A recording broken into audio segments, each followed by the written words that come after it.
Des belles pierres, mais une salle vide. Au centre de formation des apprentis du bâtiment de Saint-Pierre-des-Corps, les tailleurs de pierre n'ont plus la cote. Il n'y a que 2 apprentis en cette rentrée sur les 16 attendus. C'est du jamais vu ici, un désamour des jeunes pour ce métier traditionnel.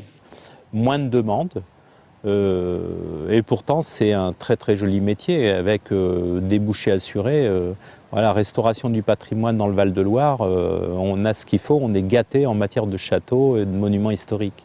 Malgré l'assurance d'un travail, il est difficile de recruter des jeunes, mais surtout de leur trouver un patron. Même si certains sont prêts à prendre des apprentis, ces derniers ne peuvent souvent pas se déplacer. À Saint-Pierre-des-Corps, 80% des premières années ont moins de 18 ans.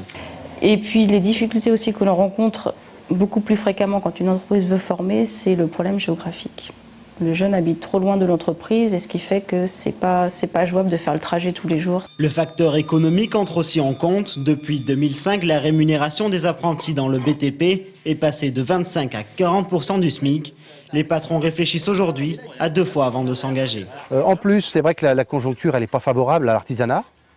Donc, ils sont frileux. Je veux dire, quelqu'un qui est seul, qui doit passer du temps à former un jeune, il ne peut pas mettre en péril son entreprise, sinon il ne mange plus. Donc sa priorité, c'est quand même de trouver du travail et de manger. 85% des jeunes en formation sont chez des artisans qui sont souvent seuls pour les former. Le coup idéal, c'est le coup parfait à chaque fois. Bon là t'es bien, t'auras pas trop de ravalement à faire. Le métier s'apprend sur les chantiers et se transmet de génération en génération. Entre crise de vocation et crise économique, le bâtiment cherche aujourd'hui à se renouveler et ce sont les secteurs les plus spécialisés qui sont les plus menacés.